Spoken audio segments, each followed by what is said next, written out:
Hello friend, इस video में हम लोग हेलो एल्केन्स के बनाने की विधि के बारे में पढ़ेंगे कि हेलो एल्केन को किस तरह से बनाया जाता है।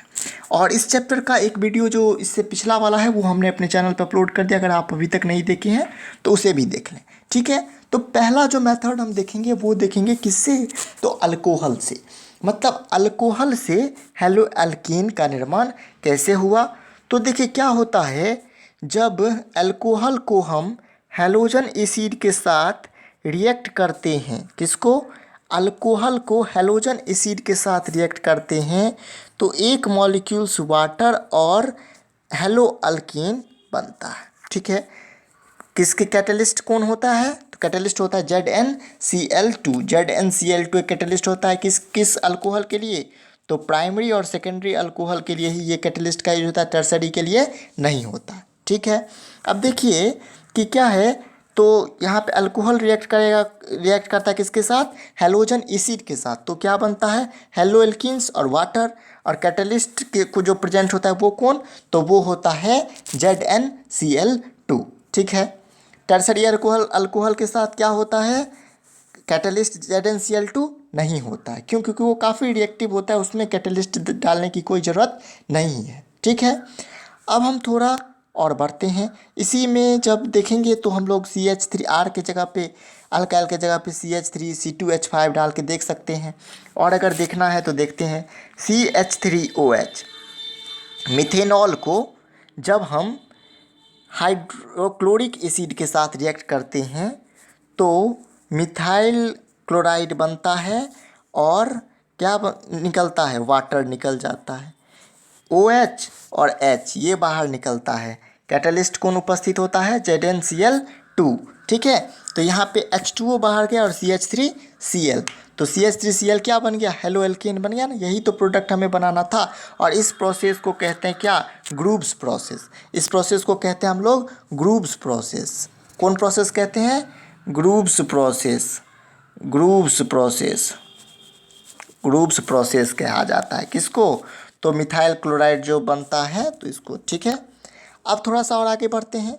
तो हम लोग जब अल्कोहल को रिएक्ट करेंगे सोडियम ब्रोमाइड और सल्फ्यूरिक एसिड के मिक्सचर के साथ, जब हम लोग किसको रिएक्ट करवाएंगे, अल्कोहल को। जब हम लोग अल्कोहल को सोडियम ब्रोमाइड और सल्फ्यूरिक एसिड के मिक्सचर के साथ रिएक्ट करते हैं, ठीक है, करते हैं ना, तो हमारा क्या होता है, OH और एक H2 है, एक H निकल जाएगा, क्या बनेगा, H2O। अल्कोहल रिएक्ट करवा रहे हैं हम लोग, देखिए, तो एक H2O निकल गया। अब क्या बचा, तो RCH2Br, NaBr के साथ रिएक्ट है तो ये Br, और फिर क्या बचा, NaHSO4 बीच में बचा। तो ये वाला मेथड हो गया। अब आगे हम लोग देखेंगे क्या, तो फोस्फोरस हैलाइड के साथ अल्कोहल का जो रिएक्शन होता है किसके साथ, फोस्फोरस हैलाइड के साथ। तो फोस्फोरस हैलाइड जो है आपको पता होगा कि दो तरह का रिएक्शन होता है, एक PX3 और एक PX5, फोस्फोरस ट्राइक्लोराइड और फोस्फोरस पेंटाक्लोराइड। PX3 और PX5 मतलब फोस्फोरस ट्राईहैलाइड और फोस्फोरस पेंटाहैलाइड। फोस्फोरस हैलाइड का जब रिएक्शन देखेंगे तो इसमें क्या होता है, तो जब अल्कोहल, देखिए क्या है, ROH, अल्कोहल रिएक्ट करेगा किसके साथ, PX3 के साथ, ठीक है। PX3 के साथ कौन रिएक्ट कर रहा है, अल्कोहल रिएक्ट कर रहा है। तो हमें क्या पता है इसमें, देखिए कैसे बनता है, 3ROH ऊपर लिखिए, ठीक है, और X और X इधर देखिए ऐसे निकल जाता है। तो क्या होगा, यहाँ पे 3R है, 3O है और 3H है, लेकिन फॉस्फोरस क्या है, एक ही है। तो यहाँ पे कैसे बनेगा, देखिए R3RX क्या बनेगा, 3RX और प्लस क्या बनेगा, H3PO3। ये समझ में आ गया। अब अगर थोड़ा सा हम और आगे बढ़ेंगे तो ये याद रखना पड़ेगा वैसे कि CH3OH और ये वाला कि क्या बनता है, तो एक तो बनेगा 3RS मतलब हेलो एल्केन और उसकी संख्या होगी 3 और प्लस H3PO3। अब जब फॉस्फोरस पेंटाहेलाइड की बात होगी तो वहाँ का कंडीशन अलग होता है। देखिए क्या होता है वहाँ पे, ROH अल्काइल हैलाइड रिएक्ट करेगा किसके साथ, तो फॉस्फोरस पेंटाक्लोराइड के साथ, Cl Cl Cl Cl Cl, ठीक है। ऐसे होता है रिएक्शन। उसमें क्या करेगा, तो ये RCl एक तरफ निकल गया, HCl एक तरफ निकल गया और POCl3 एक तरफ रह जाता है। मतलब अगर हम देखेंगे तो इसमें क्या होता है, तो ROH प्लस PX3 वाला समझ गए, ROH प्लस PX5 में RX plus POCl3 plus HCl क्या होता है, RX प्लस POCl3 और प्लस HX, ये होता है किसके साथ, तो फॉस्फोरस पेंटाहेलाइड के साथ जब रिएक्शन होता है तो। अब देखेंगे अल्कोहल, अब फॉस्फोरस हैलाइड में ही एक टर्म आता है PCl3, तो इधर रिएक्शन हो जाता है, लेकिन PBr3 और PI3 जो रिएक्शन होता है वो फ्रेश एकदम होना चाहिए। तो वो क्या होता है, तो PBr3 और PI3 को जब रेड फॉस्फोरस के साथ Br2 का रिएक्शन होगा तो क्या बनता है, PBr3 बनता है। और जब रेड फॉस्फोरस के साथ I2 का रिएक्शन होता है तो क्या बनता है, PI3, क्या बनता है, PI3 बनता है, ठीक है।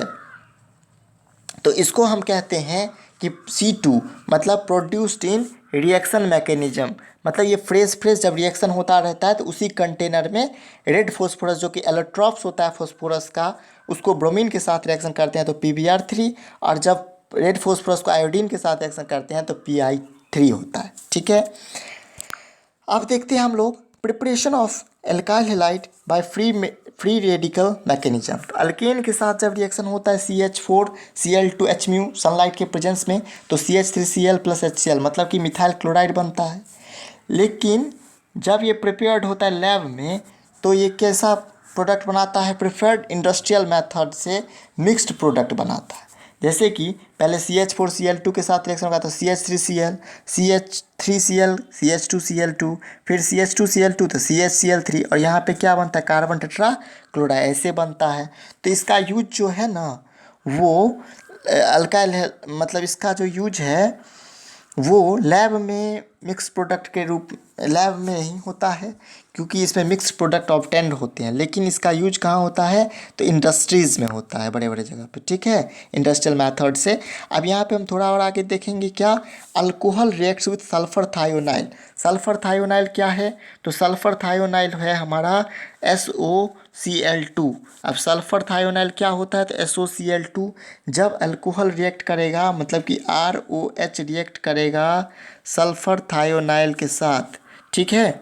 तो यहाँ पे क्या होता है, जब ROH मतलब कि अल्कोहल रिएक्ट करता है किसके साथ, तो सल्फर थायोनाइल क्लोराइड के साथ, ठीक है, जिसमें क्या होता है HCl2SOCl2।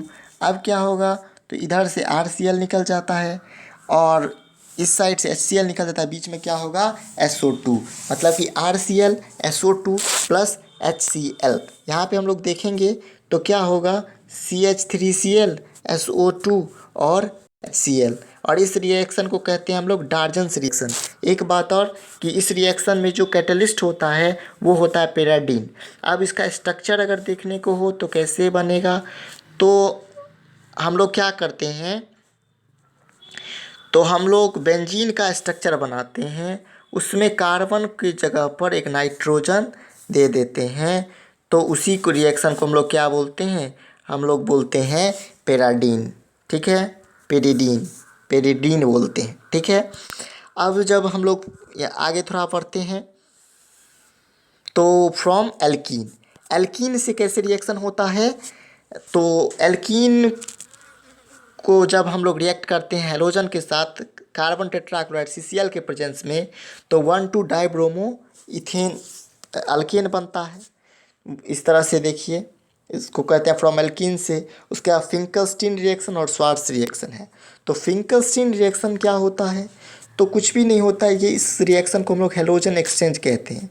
जैसे अल्काइल हैलाइड है और जब उसको हम सोडियम आयोडाइड के साथ रिएक्शन करेंगे, ठीक है, अल्काइल हैलाइड को सोडियम आयोडाइड के साथ रिएक्शन करेंगे तो आई और एक्स दोनों क्या है, हेलोजन है।